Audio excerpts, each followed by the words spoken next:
Bueno, buenas tardes a todos. En primer lugar, disculpad por la semana pasada, pero vamos, me fue imposible por razones de salud. Esto se me olvidó decirlo en el grupo de mañana. La práctica de la semana pasada se considerará a todos como si la hubieseis hecho, ¿vale? Arrancamos con el tema 2, con enunciados, directivos y normas. Mirar, en este tema mi intención es pasar todo lo más rápido posible, debido a que en realidad nos es instrumental solo para el tema 3 y precisamente son cosas que en teoría os deberían haber explicado en teoría del derecho. ¿Sí? De todos modos, como sé que hay algunas cuestiones que son difíciles, si tenéis dudas, me paráis, me preguntáis sin ningún problema. ¿Vale? A ver, en el primer apartado, ¿en qué tipo de entidades son las normas jurídicas?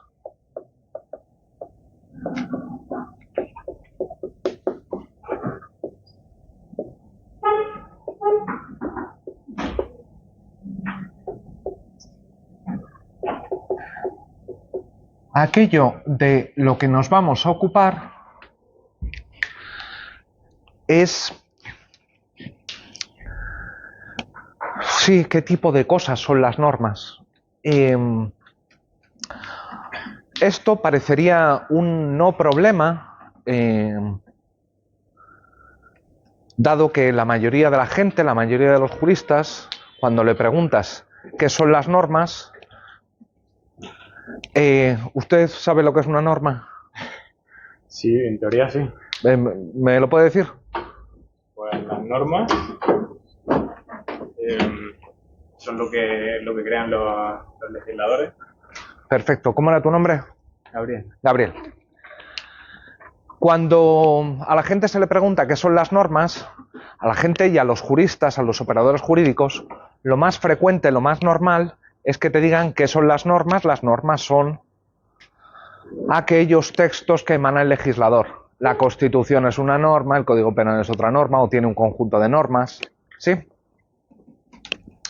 Lo que pasa es que tenemos buenas razones para rechazar esta tesis. Esta tesis parece intuitivamente correcta, pero da muchos problemas. Mirad, el primero de los problemas es que en ocasiones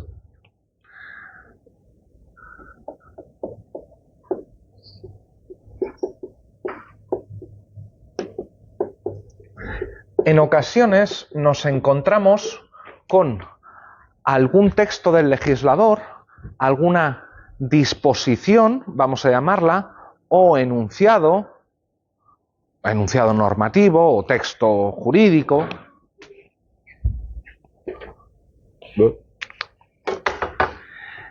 que nos genera algún problema de interpretación. Por favor, ¿alguien puede leer el artículo 8 de la Constitución?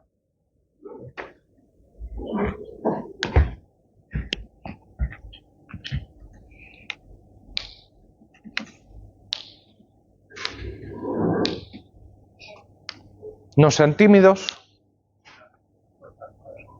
El de las fuerzas, ¿lo puedes leer? Ah, venga. La Armada, constituida por el Ejército de Tierra, la Armada y el Ejército del Aire, tienen como misión garantizar la soberanía e independencia de España, defender su integridad territorial y el ordenamiento constitucional. Vale, perdón, hasta ahí. Pregunta, ¿significa esto que la Guardia Civil no forma parte de las Fuerzas Armadas? Porque la Guardia Civil, os recuerdo que es un cuerpo militarizado. ¿Significa esto que el ejército puede unilateralmente tomar decisiones en caso de secesión o invasión? Bueno, parece que estas preguntas admiten diferentes respuestas. Parece que tenemos el artículo 8 de la Constitución y que al artículo 8 podemos hacerle decir, por ejemplo, norma N1, que la Guardia Civil no es Fuerzas Armadas. Pero ¿sabéis qué es lo malo? que al artículo 8 también perfectamente le podemos hacer decir que la Guardia Civil sí es Fuerzas Armadas. O que el Ejército tiene la posibilidad de responder en caso de emergencia sin autorización, o que no es capaz. Mirar, dado que de un mismo artículo sencillo como es el artículo 8, podemos sacar varios ¿qué? ¿Cómo llamamos a eso? Pues podemos decir que son varias normas. Debido a que en muchas ocasiones tenemos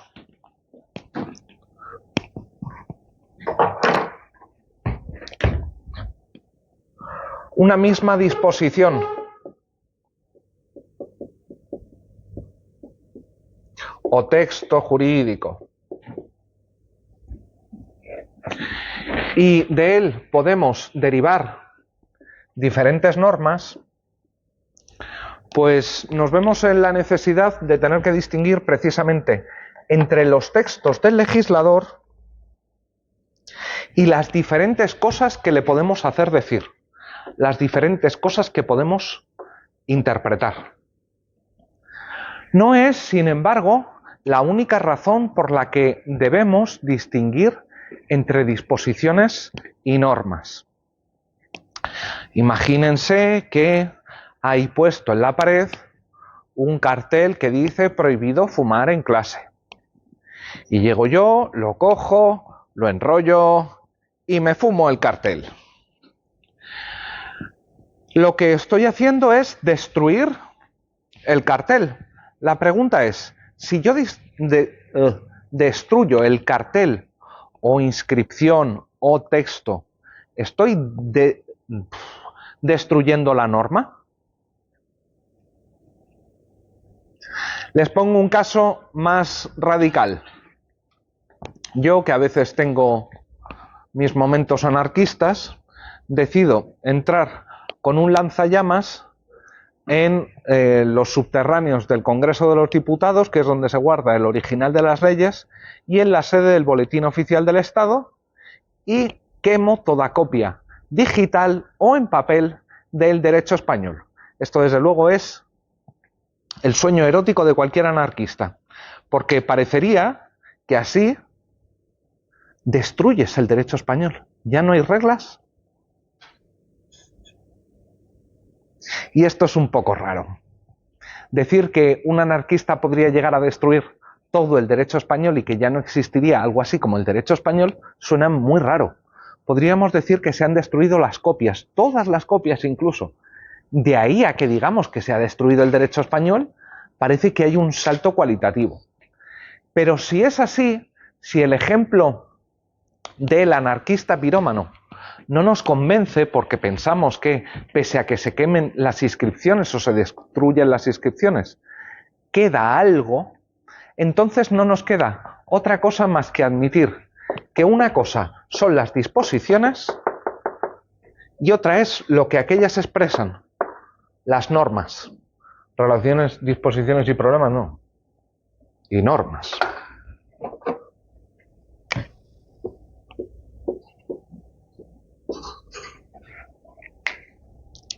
Para entender en qué consiste esta relación, o para entender mejor en qué consiste esta relación, tenemos que recurrir a lo que se conoce como triángulo semiótico o triángulo semántico. Mirad, nosotros en el mundo lo primero que nos encontramos son palabras o términos. Las palabras o términos son grafemas o fonemas, cosas que yo pronuncio o cosas que yo escribo. Pero tanto uno como otros son fenómenos físicos, son cosas que están ahí, fenómenos lingüísticos, pero que al final coinciden con un elemento físico, un elemento situado espaciotemporalmente, porque yo puedo borrar un término, o puedo borrar una palabra, o puedo destruir una grabación, o todas las opciones que queráis. Así que nuestro punto de partida es esto, un punto de partida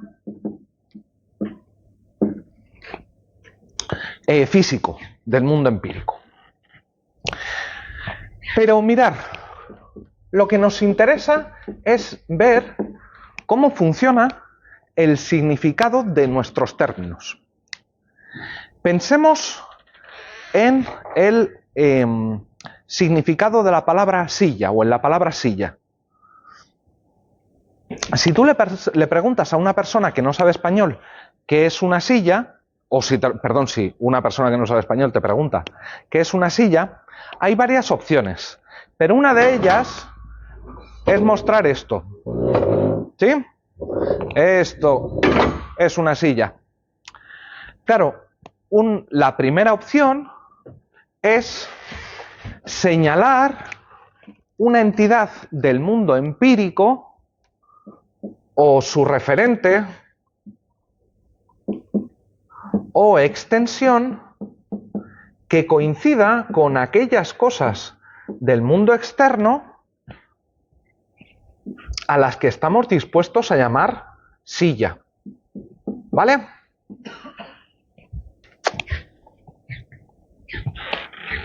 Vamos bien por el momento es fácil.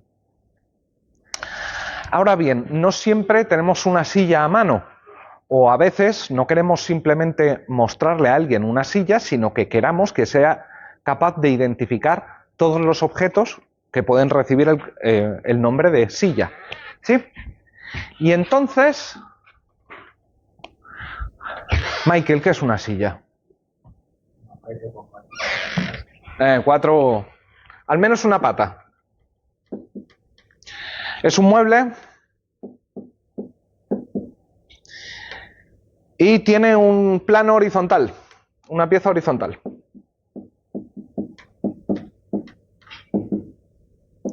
Para sentarse. ¿Vale? Y aquí hemos sacado 1, 2, 3, 4 características que ha de cumplir un objeto para que lo podamos llamar silla. Si algo no cumple alguna de estas 4 características, entonces no diremos que es una silla. Y a esto lo llamamos significado o intención.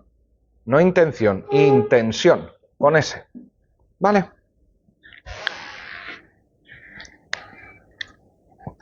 De este modo, las palabras tienen esto, un referente y un significado. La mayoría porque hay algunos términos que tienen significado, pero no tienen referente. ¿Sabe lo que es un mago? ¿Nos podría definir qué es un mago? Una persona que hace magia. Una persona que hace magia, que tiene poderes mágicos, diríamos. ¿Conoce a alguien con poderes mágicos? No. ¿Veis? Aquí lo que tenemos es que tenemos un término como el término mago o hechicero o bruja, que somos capaces de definir, somos capaces de mostrar cuáles serían los elementos definitorios que nos permitirían identificar a una persona como mago, bruja, hechicero, como queráis decirlo. Y sin embargo, carecemos de referente, carecemos de un objeto situado en el mundo empírico que coincida con la descripción de mago, hechicero, bruja.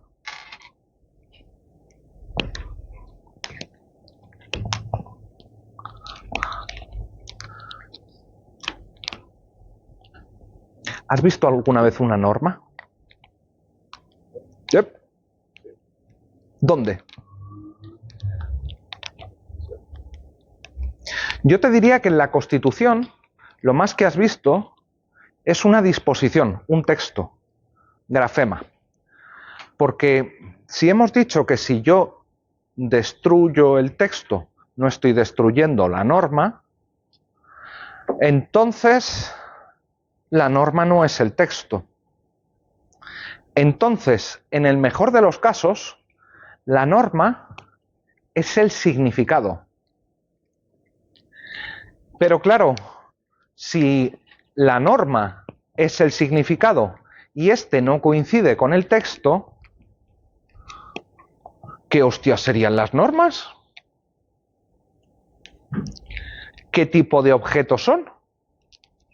Pues mirar, al ser un objeto que no está situado en el eje espacio-tiempo, no es algo como esta mesa, esta silla, no puedo tocarlo, moverlo, vamos a decir que son entidades ideales o entidades abstractas.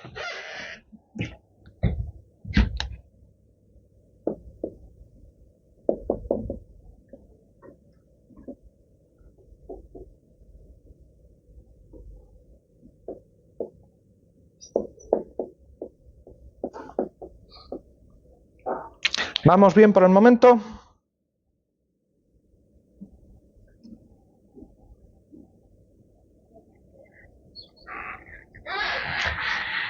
Mirad, una de las razones que os he dado, la primera razón que os he dado para distinguir entre disposiciones y normas, es que nos encontramos con textos, disposiciones, de las cuales parece que podemos derivar varios significados, varias normas. Esto corresponde con una tesis, con una teoría de la interpretación, que la veremos un poquito más adelante, que es la teoría escéptica de la interpretación. Según la teoría escéptica de la interpretación, de cada disposición se puede sacar más de una norma.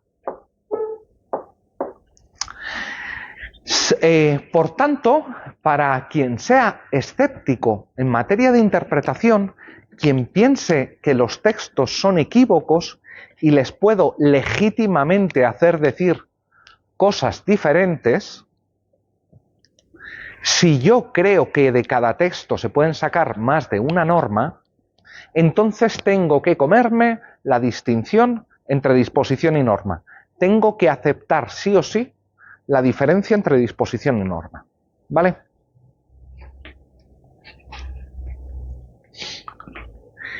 Y el resto de posiciones que no son la teoría escéptica, porque al lado de la teoría escéptica tenemos la teoría cognitiva, que lo que viene a sostener es que de cada texto se puede sacar una norma y solo una norma, no dos, ni tres, ni cuatro, por supuesto. Pues bien, la distinción entre disposiciones y normas es perfectamente compatible también con la teoría, con la teoría cognitiva. Yo puedo sostener que a cada texto le corresponde una sola norma y aún así seguir aceptando la diferencia entre disposiciones y normas. Ahora bien,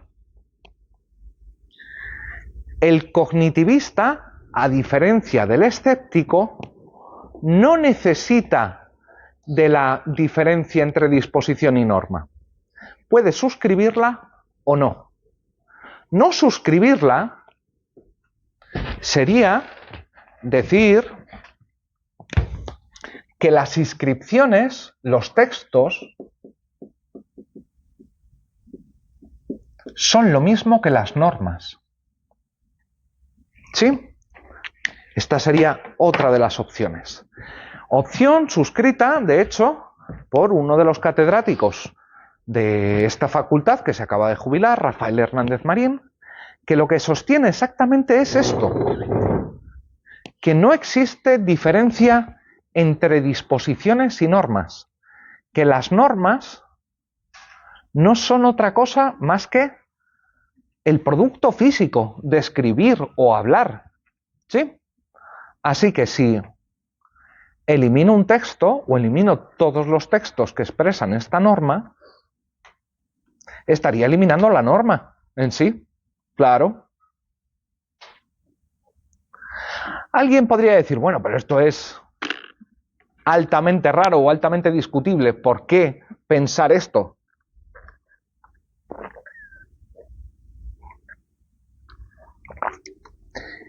Miren, de Rafael Hernández Marín se puede decir muchas cosas, pero una seguro, que es listo de cojones. ¿Por qué alguien tan listo como Rafa Hernández Marín pensaría esto? Bueno, hemos dicho que las normas son significados y hemos dicho que los significados son entidades que no están en el eje espacio-tiempo. No es algo que yo pueda tocar, que pueda observar. Perdonen, ¿y cómo saben ustedes que existen? Porque es lo mismo que, no sé, la tetera cósmica de Bertrand Russell o no sé, que me invente cualquier cosa. ¿Existen los gnomos? Yo podría decir, pues lo mismo que las normas o los significados. ¿Puede usted comprobar que existen los gnomos? No. ¿Y las normas? Pues tampoco. Claro, si uno tiene un mínimo de apego, una mínima simpatía por las corrientes empiristas, por, yo qué sé, vamos a hablar de cómo es el mundo y no hacernos grandes pajas mentales, pues entonces, ¿qué es lo que nos encontramos en el mundo? En el mundo nos encontramos grafemas y fonemas. ¿Algo más que yo haya visto? Por eso le preguntaba a usted, ¿ha visto usted alguna vez una norma? A menos que por norma entienda la inscripción, pero si no... Sin embargo, esta tesis de Rafa Hernández Marín es minoritaria. Es minoritaria precisamente porque el contraejemplo del anarquista pirómano es muy poderoso. Suena muy raro decir que yo puedo destruir todo el derecho español. Miren, una vez estaba en Roma y fuimos a visitar unos baños, las termas de Caracalla, y me encontré un cartel porque había unos agujeritos en el suelo que decían que el cartel decía que eso era un juego que se jugaba en los baños públicos, en las termas. No se conocen las reglas. El juego ha desaparecido. El juego ha dejado de existir.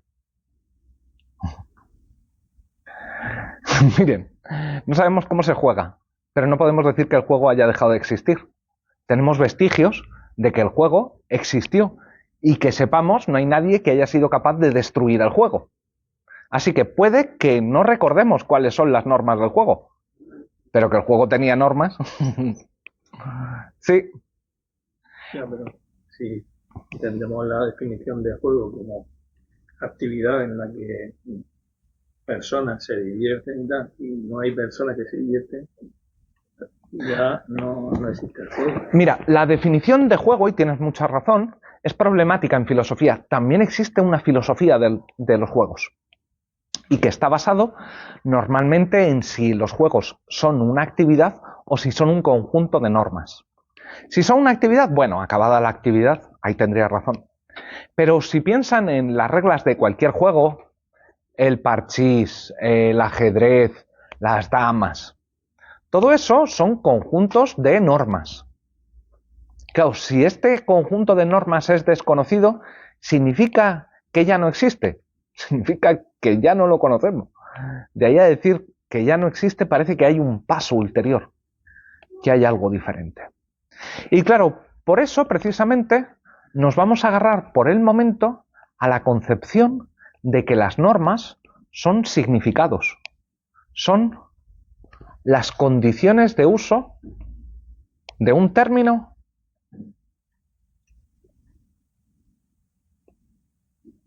Bueno, quedémonos de momento con esto. Lo que... ¿Vais bien allá atrás? Te estoy preguntando a ti, ¿sí?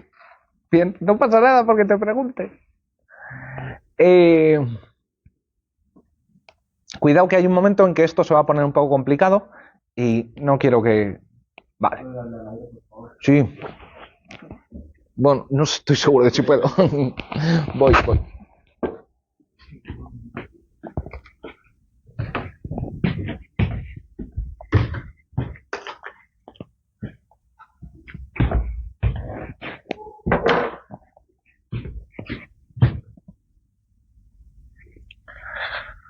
Lo que pasa es que junto con las disposiciones y las normas hay un tercer elemento que también os deberían haber explicado y que yo os expliqué a los que os di clase. En primero, hay un tercer elemento que hay que distinguir claramente, que son 2, que son las proposiciones normativas.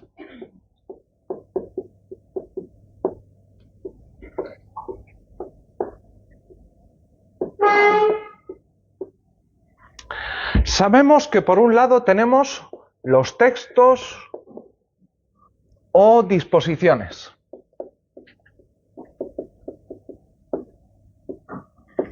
Que son, por ejemplo,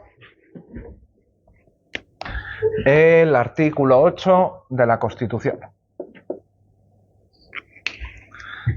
Tenemos las normas, que como por el momento hemos dicho que no son entidades empíricas, no las vamos a escribir porque sería traicionar la idea. Ahora bien, parece que la gente, o sobre todo vuestros profes, que sobre todo la ciencia jurídica, la dogmática jurídica, crea enunciados que lo que hacen es describir las normas. Si os acordáis, cuando vimos que era o en qué sentido la ciencia jurídica era una ciencia normativa, dijimos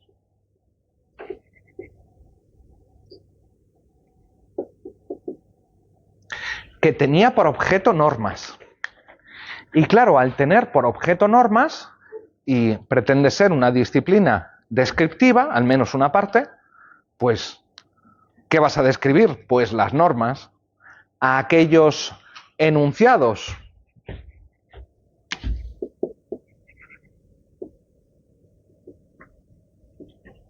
descriptivos de las normas, los llamamos proposiciones normativas. Está prohibido fumar en la Universidad de Murcia. Es obligatorio conducir por la derecha. No superar la tasa de alcoholemia. ¿Sí? Todo esto son enunciados en los que digo hay una norma según la cual... ¿Sí? Cuidado, que esto es una diferencia muy importante. ¿Por qué? Porque si estoy diciendo que son enunciados descriptivos que describen normas, sí, pero describen, entonces son enunciados susceptibles de ser verdaderos o falsos. Puede que sea verdad, puede que sea mentira. Si digo obligatorio venir con tus mascotas a clase, pues será falso. Ojo, esto hay que distinguirlo de los textos o disposiciones normativas que no son ni verdaderos ni falsos. Si yo te digo, cierra la puerta, tú me dices, falso, ¿qué voy a decir? Tonto. Pues ante una orden no me puedes decir injusto, no me da la gana, cosas por el estilo, pero no verdadero o falso. Si estoy dictando una norma, estoy llevando a cabo un acto, un enunciado prescriptivo o normativo. Y esos no tienen valores de verdad. Esos no son ni verdaderos ni falsos. Mientras que las proposiciones normativas, aquellas que describen normas, eso sí. Eso sí. ¿Vamos bien? ¿Sí? ¿No? ¿Dimmi tutto? Sí. Sí.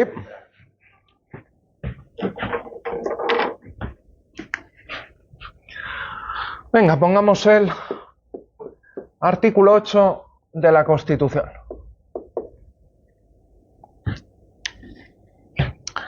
¿Puede el GEMAT, el jefe de las Fuerzas Armadas, no el rey, el que está por debajo, puede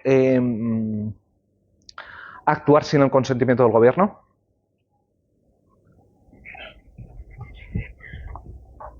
No me sé el artículo, pero... Da igual, lo que digas. ¿Cómo era tu nombre? Gabriel, Gabriel. yo creo que no. Proposición normativa 1.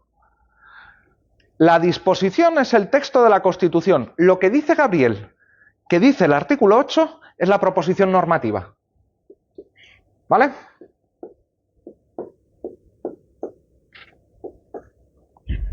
Lo que dice Paco es que sí. Y esto sería otra proposición normativa.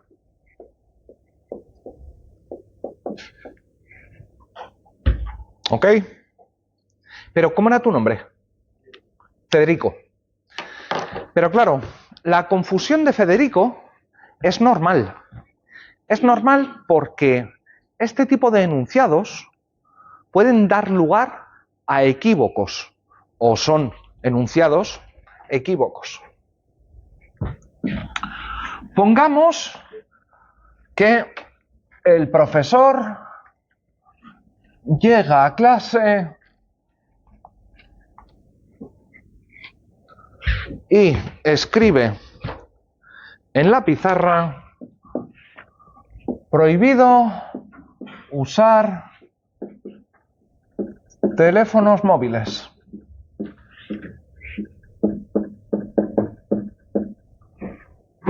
¿Sí? Me has quitado el sitio. No, tranquilo. Dale, deja el casco, tranquilo. ¿Esto qué es? ¿Una norma o una disposición normativa o una proposición normativa? Una proposición. Una proposición. ¿Cómo lo sabes? Porque no emana realmente de una norma válida. ¿Por qué? ¿Yo no puedo prohibir que se usen los teléfonos en clase? Créeme que lo hago. En primero están prohibidos los móviles en mis clases. El problema es que si yo escribo eso, el enunciado, este texto, puede ser interpretado de las dos maneras. A, como una disposición normativa con la que creo o impongo una norma. Pero claro, B, también podría ser que simplemente esté dando cuenta de una norma previa, que a lo mejor en el reglamento de la universidad está puesto que está prohibido el uso de móviles en las aulas. ¿Cómo podemos averiguar si es uno u otro? A ver, respuesta corta, no podemos averiguarlo. Vale, perfecto. La respuesta larga es: depende del contexto pragmático en el que se produce el enunciado. Claro, yo os he puesto un caso extremo de equivocidad. Pues claro, yo no sé ahora mismo si hay alguna norma que prohíba el uso de teléfonos móviles en clase, creo que no. Pero lo que sí está claro es que yo podría dictar una norma de ese estilo en clase. Con lo cual este es el caso más claro de equívoco. ¿Sí?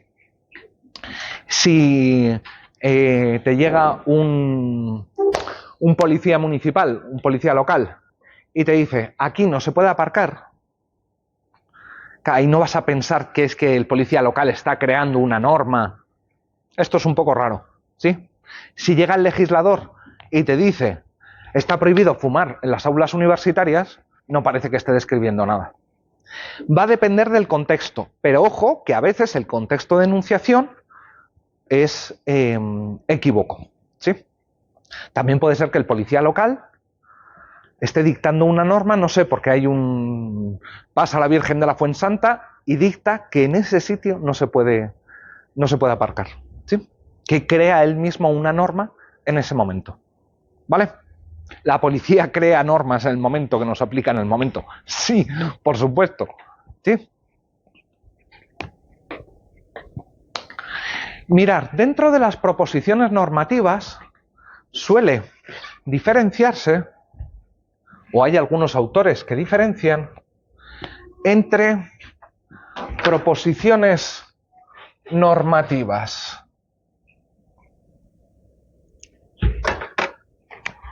puras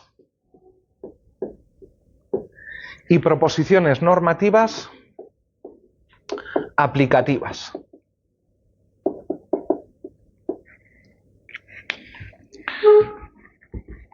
¿Qué es lo que hace una proposición normativa pura?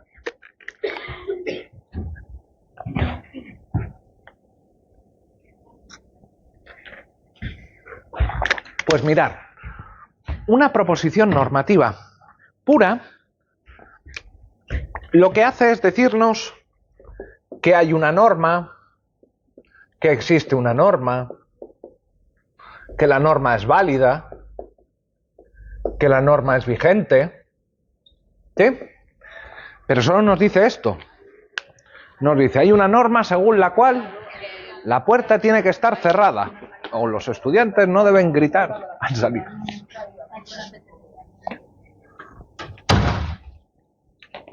¿Sí?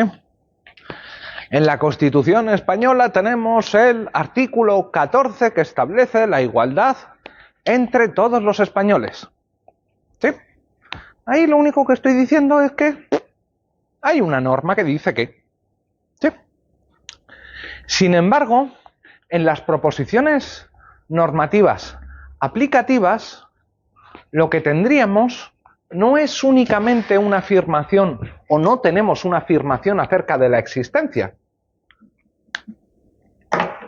sino que lo que hago es calificar directamente un caso o un tipo de casos. Pongamos que usted se presenta con su... ¿Tiene gato, perro, algo? Perro. Perro. Que te presentas un día con perro en casa, perro en clase. Y yo te digo, no se puede traer al perro a clase. Está prohibido traer al perro a clase. ¿Y qué es lo que estoy haciendo? Aquí le estoy informando de que hay una norma según la cual está prohibida la entrada de animales en la Universidad de Murcia.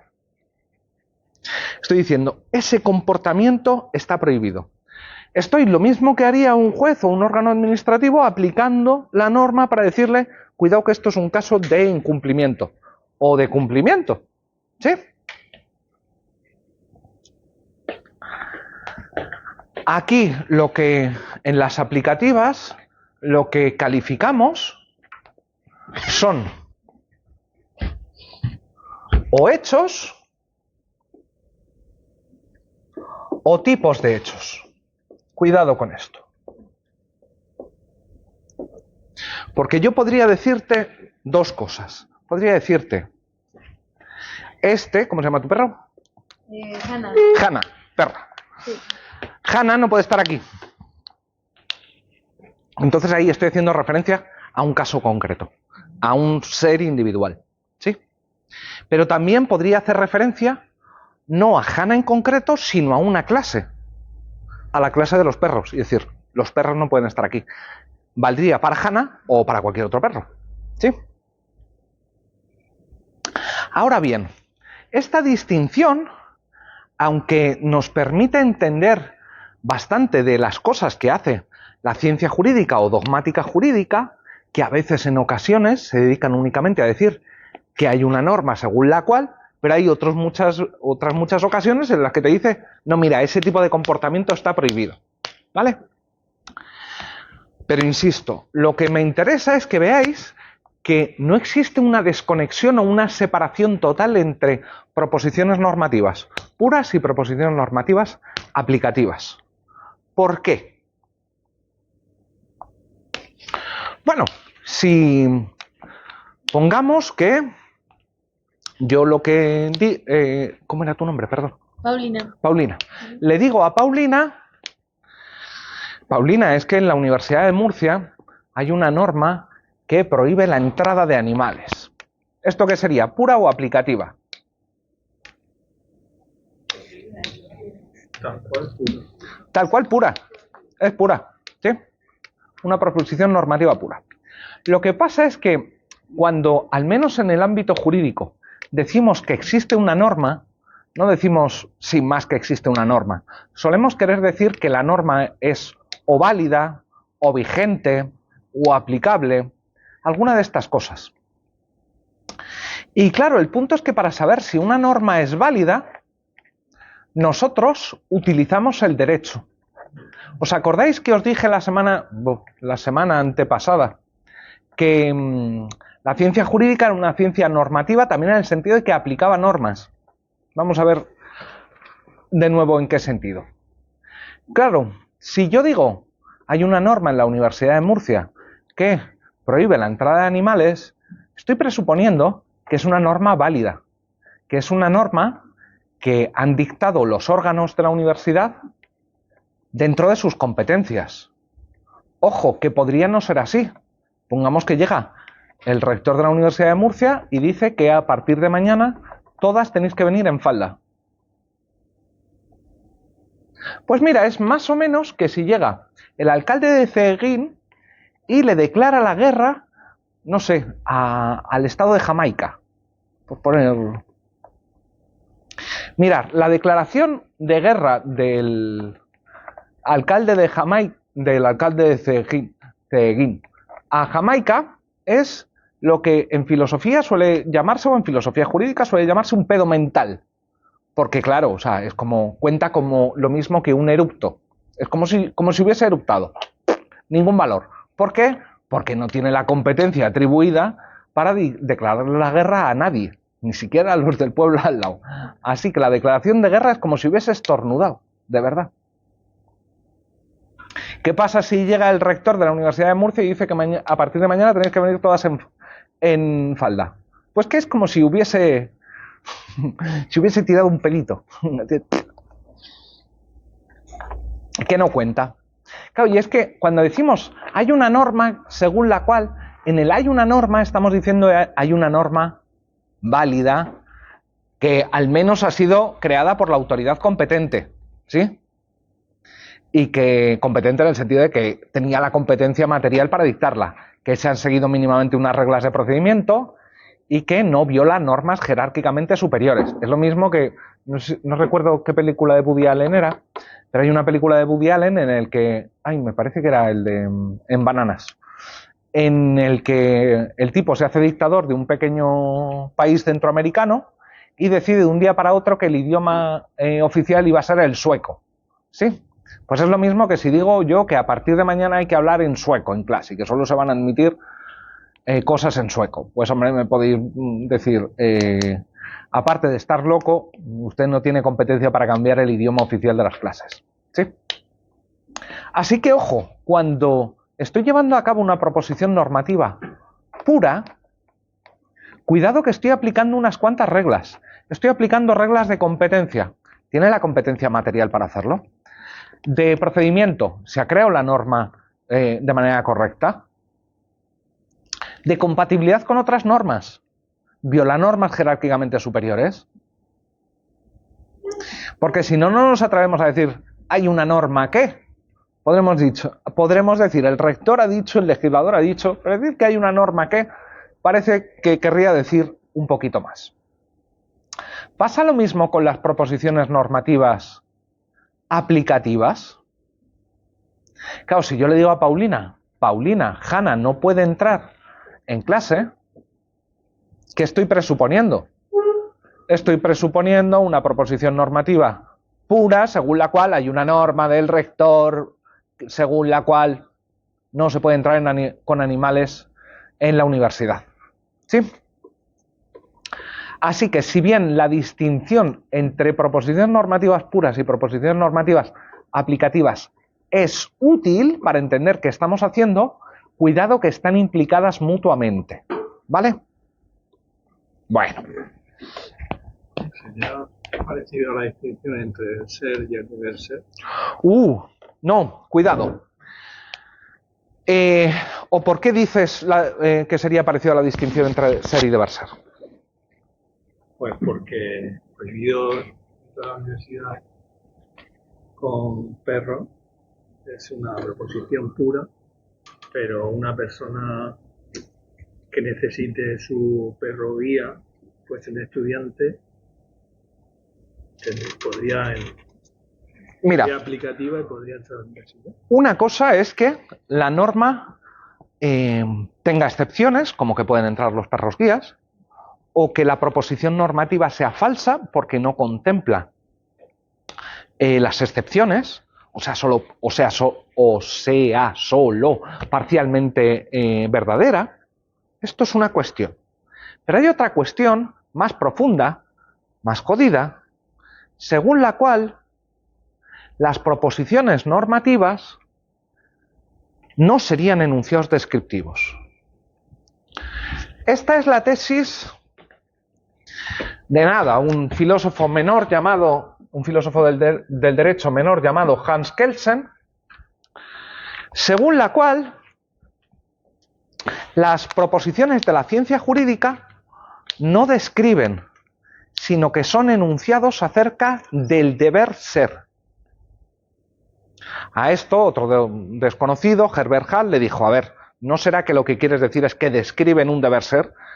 Y frente a todo el mundo estaba esperando que Kelsen dijese, sí, no, quería decir eso, Kelsen insistió y dijo, no, las proposiciones normativas reiteran, vuelven a decir los deberes. Es como si la ciencia jurídica volviese a emitir un deber. Esto es muy raro y muy oscuro en Kelsen, ¿sí? ¿Que se podría sostener? Sí, pero no nos vamos a ir tan lejos, ¿vale? Nada. Bueno, pasamos al punto 2. 1.2, concepciones de las normas. Me he equivocado ahí al poner los números. Ustedes me lo perdonen. Sí, 2.1.2.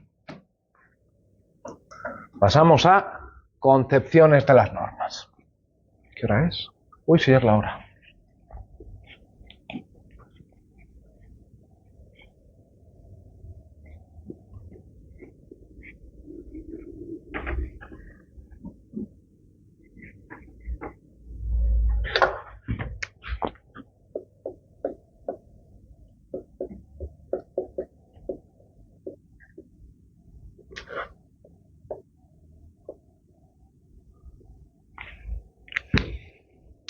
Bueno, comencemos con nuestro punto de partida, provisional, que es que las normas son el significado de los enunciados normativos, de los textos del legislador. Ya os digo que aunque va a ser la tesis principal que vamos a manejar, no voy a decir la tesis que vamos a aceptar, va a ser la tesis principal que vamos a manejar, en absoluto está carente de problemas. Tiene 1000 problemas, algunos de los cuales, salud, vamos a ver en este momento. ¿Alguien se acuerda de lo que son las normas consuetudinarias?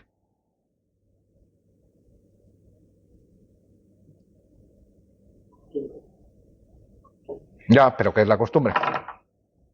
Es la norma que está escrita, en general aceptada por el conjunto de la sociedad y que tiene aceptada que es de obligado cumplimiento. Son dos elementos, el interno y el externo. El interno es sentimiento de que es obligatorio llevarlo a cabo y comportamiento convergente, ¿vale? Todos actúan del mismo modo, porque si tengo yo solo la costumbre, no cuenta como costumbre, cuenta como mi costumbre, pero no como costumbre jurídica. Hola.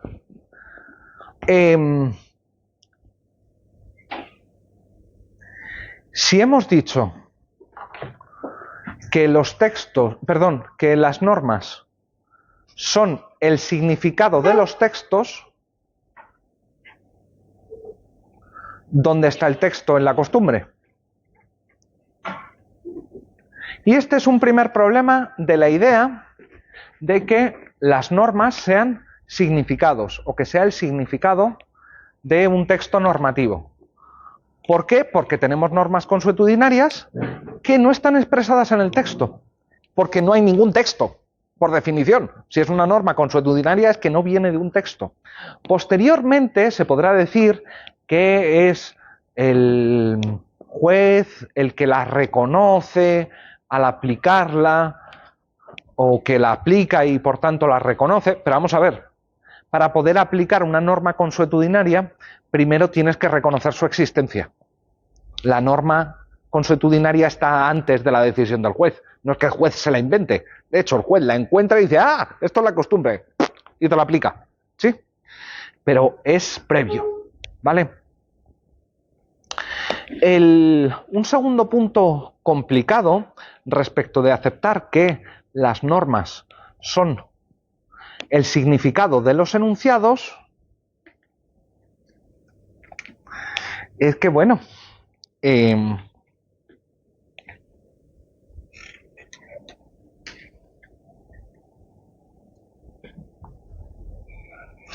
dicho que hay determinados términos que tienen significado, pero no tienen extensión, como bruja, gnomo, hechicero o lo que queráis. Y claro, la idea de que las normas son significados se encuentra con el problema de ¿y cómo sabemos que existen los significados? Esto es lo que podemos llamar el problema ontológico. ¿Y cómo sé que usted no me está engañando y se está inventando que existe algo? Porque ni los puedo ver, ni los puedo crear, ni los puedo destruir. ¿Puedo destruir un significado? ¿Puedo destruir una norma? ¡Hala! Lo vemos en 10 minutos. A ver, seguimos.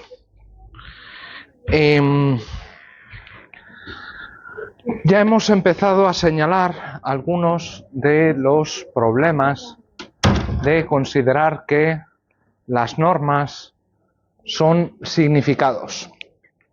El primero de ellos es, como os decía, las normas consuetudinarias. En las normas consuetudinarias no tenemos términos, expresión, disposición a la que dotar de significado. Pero hay un segundo problema, y es que si os fijáis, si nosotros, o el hecho de tratar de explicar el concepto de norma mediante la noción de significado, parece incurrir en algún tipo de circularidad. ¿En qué sentido? Nosotros ya sabemos que los significados, como nos ha dicho, ¿era Michael? Lo de silla. Bueno, da igual. Ha sido Gabriel. Gabriel nos ha dado un conjunto de condiciones de uso del término silla. ¿Sí? Si quieres usar el término silla de manera correcta, entonces tienes que llamar silla únicamente a aquellas cosas que cumplan estas 4 características. El significado es entonces las normas de uso del término silla. Mirad, si esto es así y el significado es el conjunto de condiciones de uso correcto, entonces el significado es una norma. Y entonces esto apesta a explicación circular. ¿Por qué?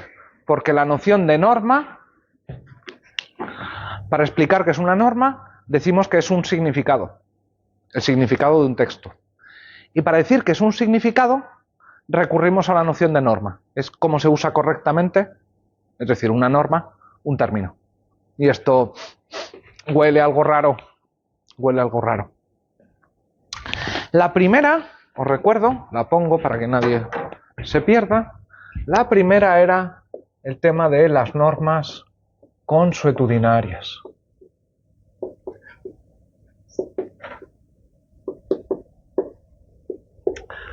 Tercer problema. A ver, que no hace falta ser David Hume para darse cuenta de que si aceptamos que existen cosas como las normas que no están situadas en el eje espacio-temporal, ¿por qué no aceptamos la existencia de gamusinos? Brujas, hadas, gnomos, perdón, todo lo que se os ocurra. Todo existiría. ¿Con qué criterio puedo decir que existen ciertas cosas y otras no? Pues en realidad no parece que haya ningún criterio que me permita frenar lo que sería un argumento de pendiente resbaladiza. Y es que, claro, si admito que existen cosas como el mundo de los conceptos, las normas, los significados, digo, y el de los gnomos, y el de las hadas, y el de todas esas cosas. Y claro, este es un argumento en contra bastante importante.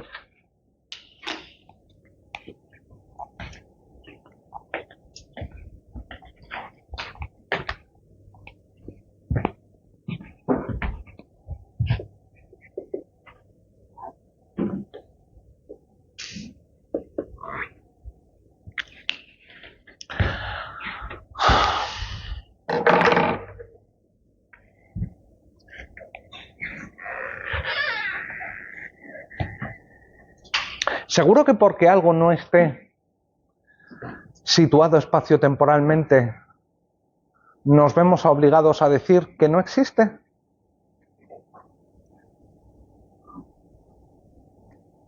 ¿Existe Harry Potter?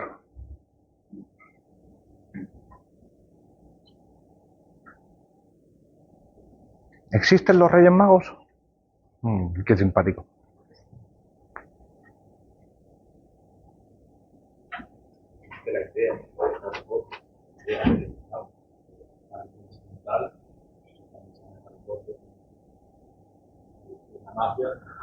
Hombre, Alejandro, la verdad es que lo que me estás diciendo es que Harry Potter existe.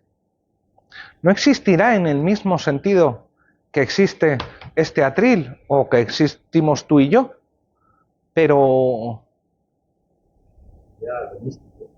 lo místico, seguro que místico, necesariamente místico. ¿Cómo? Ficticio. Pero eso lo hace menos real. Eso lo hace inexistente. Porque ficticio da la sensación de que es como un engaño. De que nos han contado una ficción, pero ¿por qué? Mirad, hubo un filósofo austriaco, si no me falla la memoria, del pasado siglo XX, de mediados del pasado siglo XX, Karl Popper,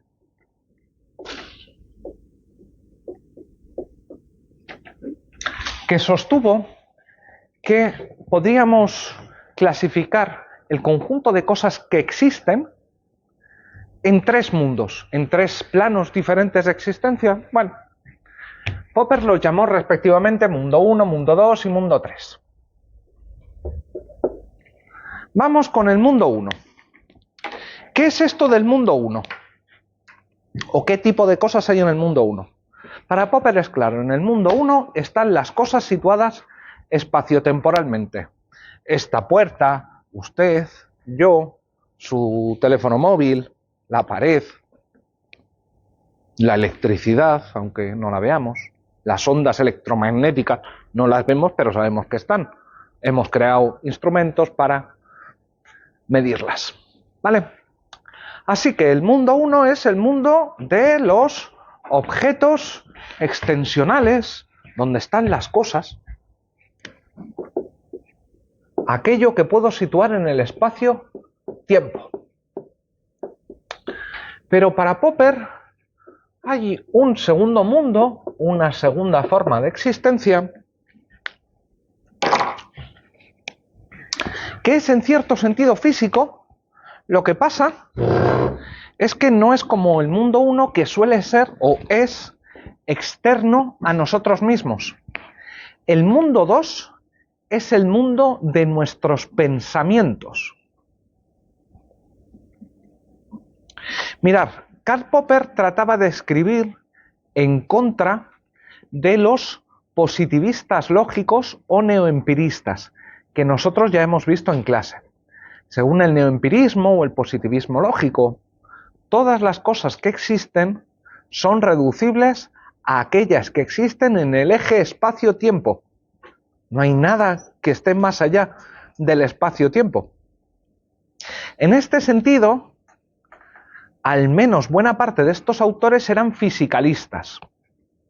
¿En qué sentido? En que decían que que todos los eventos se podían explicar en los términos que lo hace la física. El mundo 2 es en cierto sentido una respuesta de Popper a esta idea del fisicalismo, es decir, cuidado, a ver, hay cosas que suceden, pero que nos suceden a nosotros solos, o nos suceden dentro de nuestras cabezas. Si yo te pellizco, ¿te duele? El dolor es una sensación que implica determinados intercambios bioquímicos en nuestras cabezas. Sé que esto puede dar un poco de asquito, de cringe, pero nuestros cerebros cambian, se mueven. No sé si saben ustedes que cuanto más piensan, más arrugas se hacen en el cerebro, más conexiones sinápticas hay, más electricidad recorre el cerebro. Pero cuidado que estos son fenómenos que pertenecen al mundo físico, interno, en nuestras cabecitas. Pero eso no significa que no sean del mundo físico. De hecho, hoy en día, la neurociencia se ha desarrollado hasta el punto en el que podemos hacer escáneres cerebrales en tiempos reales y detectar cuando una persona se siente feliz, se ríe, se excita, se enfada. ¿Sí? Las emociones son cosas que pasan dentro de nuestras cabezas. ¿Sí?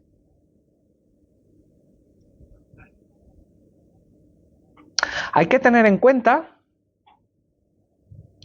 que el cerebro de Gabriel y el mío, o de los dos Gabrieles, incluso, los cerebros de ambos Gabriel son distintos. ¿En qué sentido? Joder, pues porque si tuviesen el mismo cerebro, serían la misma persona.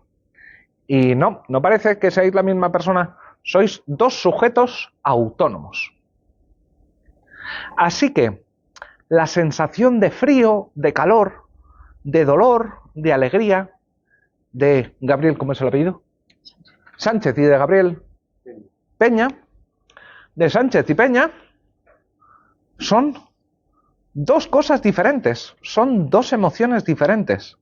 ¿Por qué? Porque implican conformaciones en el cerebro diferentes. Uno es su cerebro y el otro es el suyo. ¿Sí? ¿Por qué me está contando este ide de olla tan gordo? Tranquilos, todo llegará. Así que para Popper, el mundo 2 es el mundo de las sensaciones del mundo interior, pero un mundo interior naturalizado, en el que lo vamos a considerar como estados de la materia. En el fondo, no sé si somos algo más que conexión, electricidad y tejidos y esas cosas, pero eso lo somos seguros. A lo mejor hay algo más, pero algo menos no. Eso, desde luego, ya lo hemos comprobado. ¿Sí?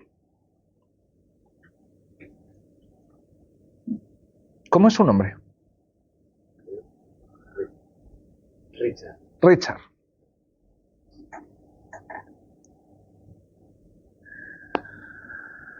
Richard, ¿has visto alguna vez el rojo? El color sí. Hostias, ¿has visto el color? ¿Y dónde lo has visto? Color rojo.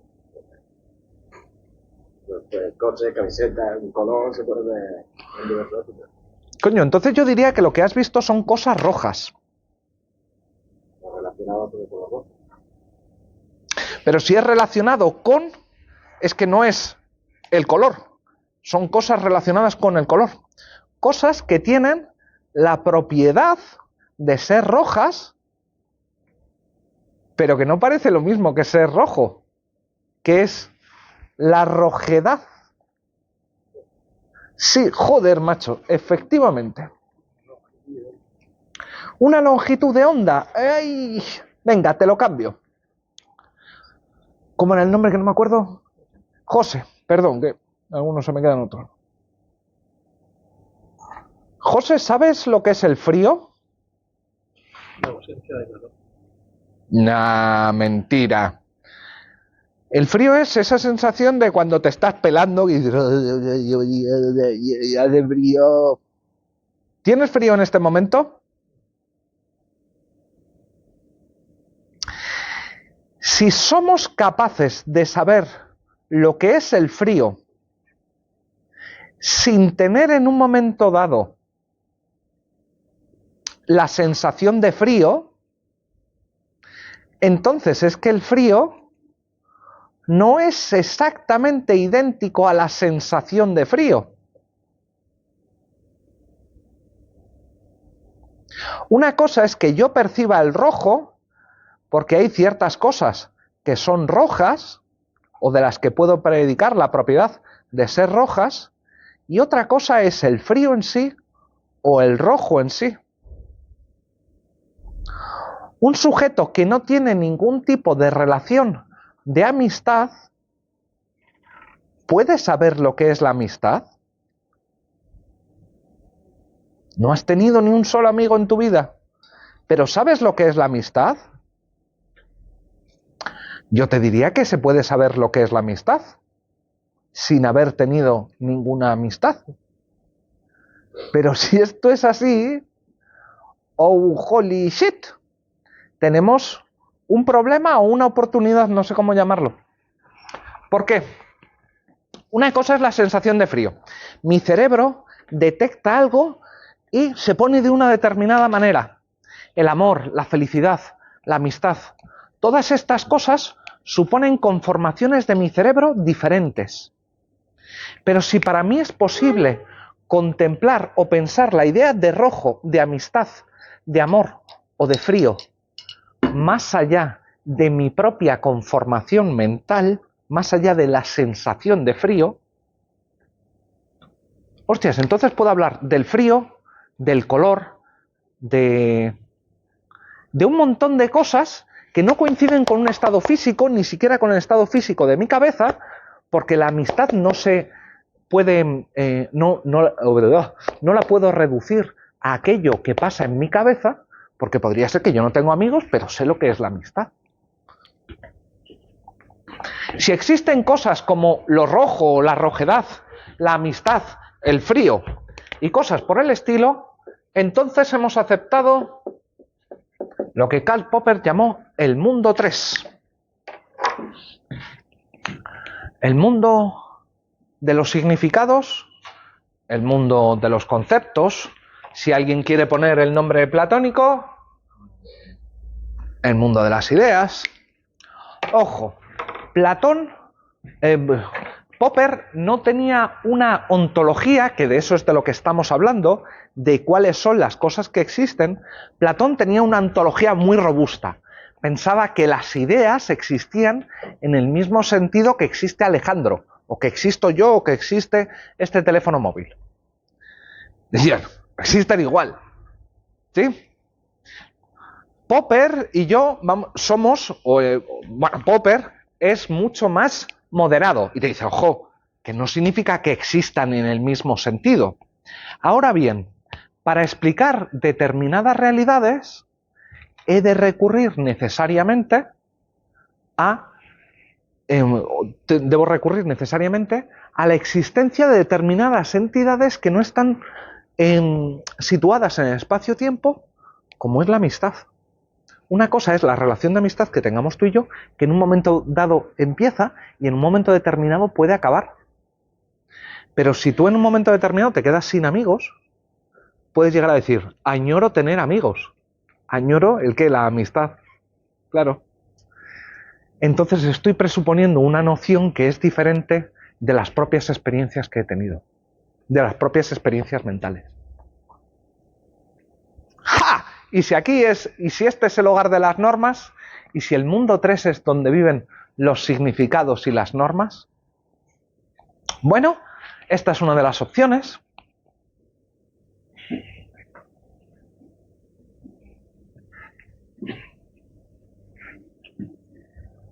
El mundo 3 sería ese lugar donde están las propiedades, esto no situadas espaciotemporalmente.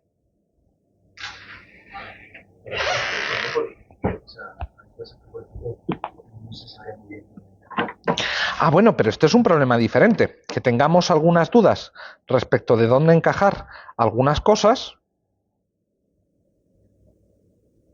Por ejemplo, estaba pensando en la cuerda de la teoría de cuerdas. Hostia, no sé no, sí. No estoy seguro de... No sé tanta filosofía de la física para decirte las cuerdas dónde están. Pero, por ejemplo, sí te puedo decir... ¿Sabéis lo que es el bosón de Higgs?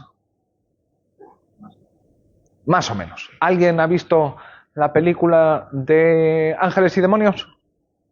El libro de Dan Brown. ¿No? Dan Brown tampoco. Vale. Ángeles y Demonios es una película protagonizada por... ¿Cómo se llamaba? ¡Qué mal estamos de la memoria! Sí, el de Náufrago, el de Filadelfia. Tom Hanks, gracias. Tom Hanks, en el que hay un tipo que se roba del CERN, del colisionador de hadrones de Ginebra, lo que se conoce como la partícula de Dios. Y es que en el CERN, a principios de este siglo, en el colisionador de hadrones de Ginebra, que es para quien no lo sepa, es como una especie de anillo donde se lanzan neutrones y protones a la máxima velocidad posible. A principios del siglo descubrieron que el choque de determinados tipos de partículas generaba una partícula primigenia que se llamaba bosón de Higgs, o que llamaron bosón de Higgs. Lo gracioso es por qué se llama bosón de Higgs. Higgs es un físico matemático, parece que escocés, profe de universidad, que no le gustaba mucho trabajar, para que nos vamos a engañar, y estaban a punto de echarle los perros porque no estaba publicando, y dijo, espera, sacó lápiz y papel y dijo, yo creo que matemáticamente es posible que exista algo así como una partícula primigenia, algo que existe o que es la materia que ha dado lugar al resto de la materia. Y lo que hizo Higgs fue, 15 años antes de que se pudiese mostrar el bosón al que le dieron su nombre, el tipo dijo que eso existía. Alguien como Michael podría decir, ¿eso dónde está? Mira, eso claramente está en el mundo 1. ¿Por qué? Porque una cosa es que no lo podamos observar y otra cosa es que no sepamos que está en la realidad situada espaciotemporalmente. Es lo mismo que antes de viajar a la Luna, si alguien decía que en la cara oculta de la Luna existe un bosque. Si alguien dice en la cara oculta de la Luna existe un bosque, esta es una afirmación acerca del mundo empírico, del mundo 1. Otra cosa es que no podamos saberlo, pero situada en el mundo 1. Algunos autores han dicho, a ver, la ciencia hace estas cosas. La ciencia postula la existencia de otras cosas. Este es un ejemplo de física, os pongo otro. ¿Sabéis quién era Mendeleev? Mendeleev es el bisabuelo de la tabla periódica. Ese es Mendeleev, un químico ruso. La tabla periódica lo que hace es ordenar una serie de elementos según su peso atómico y valencia, ¿vale? Del número de neutrones que flotan alrededor de él, me parece que eran las valencias. La primera ordenación la hizo Mendeleev, como midiendo los elementos químicos. Lo que no sé si sabéis es que en esa tabla periódica se fueron añadiendo algunas cosas, se fueron añadiendo elementos, algunos elementos que se habían descubierto. Pero ¿sabéis qué es lo gracioso? Que también se añadieron elementos que no habían sido descubiertos. Dijeron, bueno, si tenemos un elemento con peso atómico 34 y otro elemento con peso atómico 36, ¿no será que va a haber uno con peso atómico 35? Y llegaron unos listillos y se inventaron 2 o 3 elementos, no me acuerdo cuáles, que efectivamente dijeron que esto tiene que existir, y luego años después efectivamente se dieron cuenta de que sí, existían, Por cómo eran las leyes de la química, eso tenía que existir. Y claro, lo descubrieron y existió. ¿Y si en el ámbito de la filosofía de las normas pudiésemos hacer lo mismo? Coño, estamos postulando la existencia de algo, joder, que en cierto sentido sabemos que existe. Hay algunos autores, como Josep María Vilallosana, que no es que haya sido una idea suya exclusiva, sino que se basa en las tesis del filósofo yanqui, ¿sí?, gringo, Peter Strawson, según el cual, ¿cuáles son las entidades que existen? Pues las entidades que existen son todas, pero solo aquellas que necesitemos para explicar lo que tenemos que explicar. ¿Qué estamos haciendo? ¿Filosofía de las normas? Joder, pues si tenemos que explicar qué son las normas, lo primero que tenemos que hacer es postular que existe algo así como las normas. ¿Sí? Claro, de este modo puedo esconderme en el mundo 3 y decir que hay cosas ahí fuera, que no es que me las inventé yo, que son las normas, que no coinciden con ningún estado, no coinciden con ningún estado físico externo. Yo no puedo llegar y decir, mira, es que esto es una norma, y encontrármelo como el que se encuentra un champiñón en el monte y decir, oh, sorpresa, una norma. No funciona así, y tampoco me veo reducido, no me veo obligado a reducirlo a un estado mental. Pero claro, el problema sigue estando ahí. ¿Y por qué no admitir también las brujas y los gnomos? Sigue estando ahí. El mundo 3 de las ideas, digamos, que casi nos da cobijo espiritual, pero no sé si filosófico, serio. Pues claro, nos vemos obligados a decir que son cosas inmateriales, que no existen como existen el resto de cosas. Y a poquito que seamos empiristas, las cuentas no cuadran. No cuadran. Bueno, ¿y qué alternativas podríamos tener desde el empirismo? ¿Hay alguna tesis más empirista que no nos obligue a comprarnos la idea de que hay cosas, que existen cosas que dudosamente existen? Sí, bueno, de hecho ya hemos visto una de las alternativas. Si os acordáis, cuando estuvimos hablando en el tema 1 de ciencia jurídica y hablamos de ciencia jurídica realista, vimos a un autor o a un grupo de autores que eran los realistas jurídicos, y aquí me interesa en concreto un realista jurídico escandinavo llamado Alf Ross.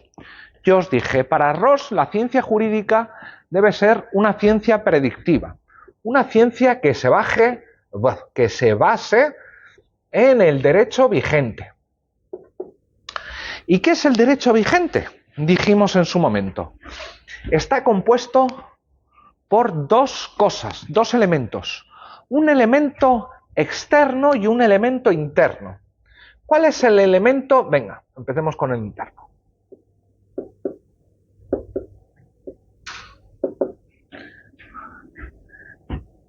¿Qué es en el fondo una norma sino el hecho de tener un sentimiento de obligación?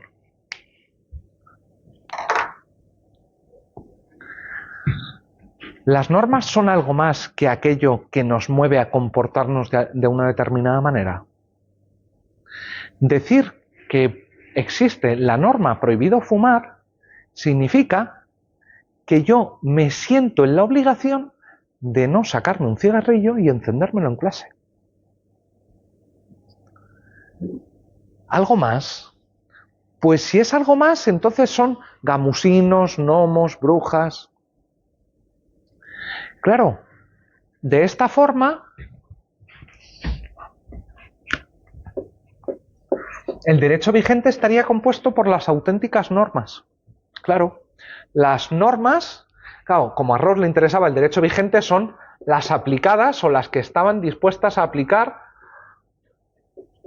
los jueces. Pero el elemento interno es siempre el mismo.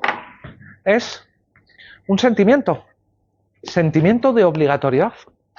La norma no sería nada más que mi disposición a no fumar o mi disposición a no suspenderos a todos en masa o no aprobaros todos en masa. ¿Sí? ¿Alguien ve algún problema con esto? Ay.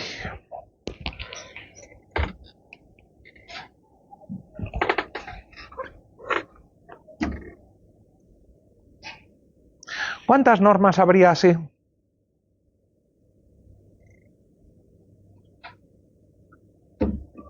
Si la norma es, como parece estar presuponiendo Rawls, más que Rawls, los realistas escandinavos. Rawls matiza posteriormente esta idea. Pero los realistas escandinavos hacen colapsar la idea de norma con una emoción y por tanto con el mundo 2. Es decir, que la norma no sería nada más que una sensación, un estado mental. Que si sabemos que las normas no son los textos, porque si quemo el texto no quemo la norma, ¿vale? Rechazamos la idea de que las normas sean significados, porque las normas serían entonces como los gamusinos, hadas y gnomos. ¿Qué alternativa me queda? Joder, pues que es algo que pasa en nuestras cabezas. Y nada más que eso. Problema o problema 1. ¿Cuántas normas existen entonces? Mirad, si nuestros cerebros no son el mismo cerebro, entonces cada cual tiene un sentimiento de obligatoriedad diferente respecto de la norma prohibido fumar en clase. Pero si es así, y la norma es una sensación, un sentimiento, dado que tu sentimiento y el mío no son el mismo, porque si no seríamos la misma persona, oh mierda, entonces hay cientos, miles de millones de normas. Claro, tantas al menos como cerebros haya. Porque si una norma es un sentimiento, es una emoción, cada persona tiene una emoción diferente, porque es una persona diferente. By definition. Así que, oh, holy shit, esto es un problema. Pero tranquilos, tienen más problemas. Si yo os digo, bueno, es que la norma prohibido fumar no es nada más que el sentimiento de obligatoriedad o de no encenderme un cigarrillo, por mucho que me apetezca. Vale, esto suena bien cuando aquello de lo que estoy hablando es de una acción o de un tipo de acción. Claro. Tengo el sentimiento de obligatoriedad de no fumar. Claro, parece que puedo predicar el sentimiento de obligatoriedad respecto de un comportamiento. Pero pongamos que nos encontramos con una norma, yo qué sé. Llega algún dictatorzuelo transfobo y me dice que tengo que denunciar a todos los alumnos trans que tenga. Y esto claramente es una norma. ¿Puedo preguntarme si existe, o puedo preguntarme si tengo un sentimiento de obligatoriedad hacia esta norma? ¿Realmente me siento obligado por la norma que me obliga? Coño, espera, que hemos cambiado los términos. ¿Por qué hemos cambiado los términos? Porque lo que estábamos diciendo inicialmente es que la norma es el sentimiento de obligatoriedad de una acción, ¿vale? De una acción que es la que está en la norma. Pero ¿tiene sentido que yo me pregunte acerca de la obligatoriedad de una norma? Si esto es posible, y yo me puedo preguntar si tengo que obedecer todas las normas, entonces las normas no son sentimientos de obligatoriedad. Es aquello respecto de lo que yo predico el sentimiento de obligatoriedad. Puedo sentirme obligado o no por una norma, pero entonces la norma no es el sentimiento. El sentimiento es sobre la norma, no la norma misma. Si alguien se ha producido algún esguince mental, es completamente normal, es buen momento para preguntar. O no, lo bueno o lo malo es que tengo carrete para aburrir. Así que, a menos que preguntéis, yo sigo. ¿Ha quedado claro esto? Bueno, a estas alturas, alguno de ustedes podrá pensar, bueno, ¿y cuál es la respuesta? ¿Qué son realmente las normas? Y si me conocieran un poquito más ya sabrían que no hay respuesta. Que no hay una respuesta clara y unívoca respecto de qué son las normas. Que como suele ser habitual en esta clase, se sale con más dudas que respuestas. Respuestas tenemos muchos, cuál sea la correcta ya es otra cosa. Sin embargo, si tenemos que hablar de concepciones de las normas, hay dos autores que en el siglo XX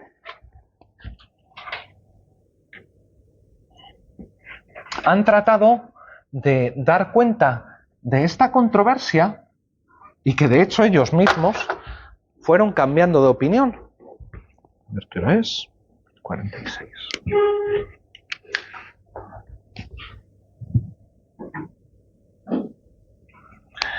¿Qué son?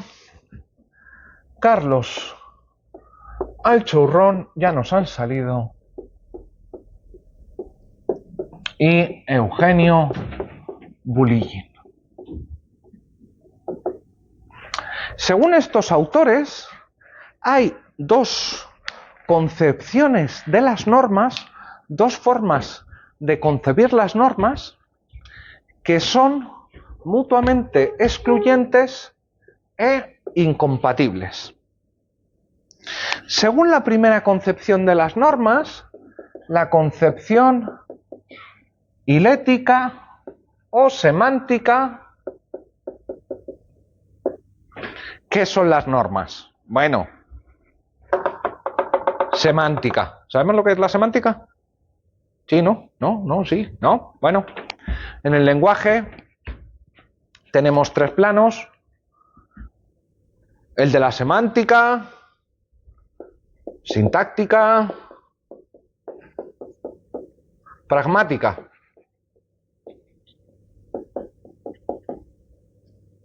La semántica es el mundo del diccionario. de los términos, del significado de cada uno de los términos, ¿vale? La sintaxis, uno de los libros que tienen ahí como lectura, se llama La sintaxis del derecho, no por casualidad. La sintaxis en lingüística hace referencia al orden de las palabras. Yo puedo decir el perro de... ¿Cómo era tu nombre? Ana. No, el tuyo. Paulina, vale. El perro de Paulina se llama Hanna, o puedo decir Hanna, Paulina, perro, llama, sí. ¿What? Claro, no solo tenemos reglas acerca del significado de las palabras, sino también las reglas acerca del orden de las palabras. Y queda el último, la pragmática. La pragmática es aquel conjunto de reglas que vienen dadas por el contexto de enunciación. Y es que, claro, dependiendo de en qué contexto esté yo diciendo una cosa, esté diciendo la misma cosa, el significado puede cambiar mucho. Claro, mirar, hay ciertas cosas que no son reducibles a las reglas del lenguaje, ni semánticas, ni sintácticas. ¿Sí? Os pongo, no sé, un ejemplo tontorrón.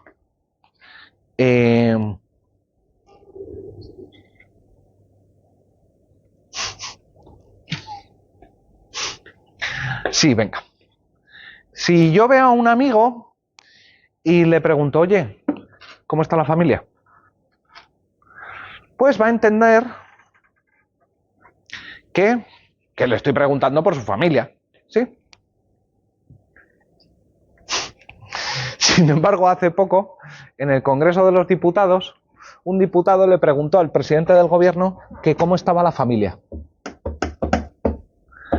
Lo traduzco, lo que venía a significar era más o menos me cago en tu puta madre y cosas por el estilo. ¿Sí? Claro, los contextos de enunciación, pese a que se digan exactamente las mismas palabras en el mismo orden, cambia completamente. ¿Sí? Nuestra primera concepción, la hilética, es una concepción semanticista. Dice, las normas son únicamente el significado de los textos normativos. Lo que veníamos diciendo, ya hemos visto algunos de los problemas, pero mirar, hay un problema extra en la concepción semántica. Nosotros sabemos que toda norma del tipo prohibido fumar transmite un determinado contenido proposicional, una determinada información. ¿En qué sentido transmite información? A ver, si yo os pregunto qué significa prohibido, podemos tener algún problemilla. Pero con fumar lo tenemos claro. Fumar sabemos que es la actividad de aspirar el humo del tabaco, sus derivados, bla, bla, blu, blu. Pero la acción más o menos la tenemos clara, ¿vale? Cuando decimos que con la concepción hilética las normas son el significado de enunciados, lo tenemos fácil con la parte descriptiva. Pero ¿qué pasa con la parte normativa? ¿Cuál es el significado de prohibido o de obligatorio? La verdad es que esto nos pone en un serio problema. La segunda concepción no tiene este problema, se llama expresiva o pragmática.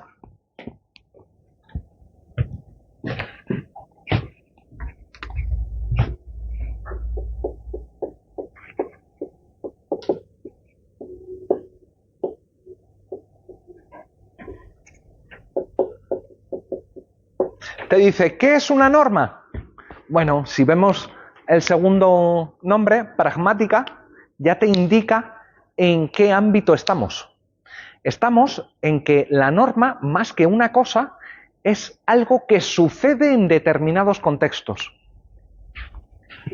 Son actos de enunciación normativa. O si queréis, órdenes. Si nos ponemos muy reductivos, órdenes. No son solo órdenes, pero órdenes. Claro, ¿Qué es una norma? Una norma es cuando llega alguien y te dice, cierra la puerta, prohibido fumar, cállate la boca, porque ¿qué es lo que está haciendo? Lo que está haciendo es dictar un acto lingüístico de carácter normativo que pretende orientar el comportamiento. Te dice, eso es la norma, eso y o su resultado, el texto, el grafema. Y o. Bueno, analicemos cada una por separado. De la expresiva, tenemos dos elementos. Un elemento que nos dice que es el acto de enunciación y el otro que nos dice que es el resultado. Venga, vamos con el acto de enunciación. La norma es, ojo, la norma es cuando yo digo prohibido matar conejos. Coño, esto es un poco raro. ¿Por qué? Porque el acto de enunciación empieza en un momento determinado y termina en otro momento determinado, normalmente cerquita. ¿Sí? Si digo prohibido matar conejos, ha empezado cuando he dicho prohibido y ha terminado cuando he dicho la S de conejos. Pero esto es muy raro. ¿Por qué? Porque si la norma coincide con el acto de enunciación, entonces la vida de la norma dura un segundo. Y esto es muy raro decirlo. ¿Sí? Alguien podría decir, no hombre, te has pasado, no es el acto de enunciación, sino mientras dure la intención del acto de enunciación, la intención de mandar, de prohibir, de obligar. ¿Sí? Mientras tengamos al sujeto que quiere que se haga determinada cosa, pero ya os digo que esto tampoco suena muy bien. ¿Por qué? Pues mirar, porque si fuese así, si fuesen mientras la vida de las normas durase, mientras dura el acto de enunciación, primero que es muy raro hablar de la intención del acto de enunciación cuando lo que estamos es en un estado tan complicado como son los estados modernos. ¿Por qué? La intención de quién tendría que sobrevivir o permanecer para que permanezca la norma. ¿La de todos los diputados? ¿La de los diputados que votaron? ¿La de los diputados que votaron a favor hasta que sigan siendo diputados? Rara la cosa. Pero vayamos al mundo medieval. No, de hecho, posmedieval. En el que podíamos identificar al soberano con una persona. A los Luis XVI, el Estado soy yo. ¿Fue Luis XVI o Luis XIV? Vale, da igual. El Estado soy yo. La voluntad soberana soy yo. Y, joder, ¡qué bien! Mi palabra es derecho. Precioso. Alguien podría decir, bueno, mientras dure la voluntad del soberano, seguirá existiendo la norma. Mientras el soberano viva y no haya cambiado de opinión, o al menos no expresamente, pues la norma sobrevive. Vale. ¿Y qué pasa cuando la palma el rey? Cuando se muere el soberano. Joder, si fuese así, la vida de las normas sería de lo más simpático, porque el derecho se resetearía cada vez que muere el soberano o cada vez que cambia el legislador. Pero claro, imaginaros que se resetease el derecho. Imaginaros que cada vez que moría un monarca en España, el derecho comenzase de cero. Evidentemente esto no es así. Si se muere el soberano, las normas siguen ahí. Sí. Así que esto va bastante en contra de la concepción expresiva. Parece que las normas no coinciden con actos de enunciación, ni siquiera con su prolongación. Y ya sabemos que tampoco puede ser el resultado, porque el resultado es o bien un acto sonoro, que lo puedo borrar, eliminar, y esto es raro, o bien un grafema que me lo puedo fumar si quiero, el texto escrito. Así que, problemita.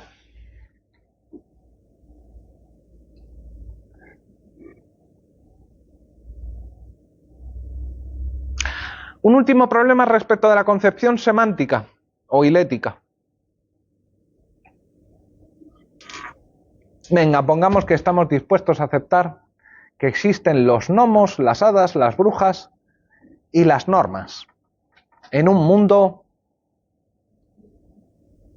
3, en un mundo distinto del mundo de los sentidos.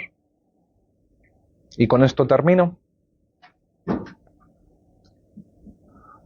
Y aceptemos también que en algún sentido las normas las creamos los seres humanos. Somos nosotros quienes creamos las normas. No es que vengan antes de los hombres. Nosotros creamos, lo mismo que yo digo, prohibido usar el móvil en clases, una norma que...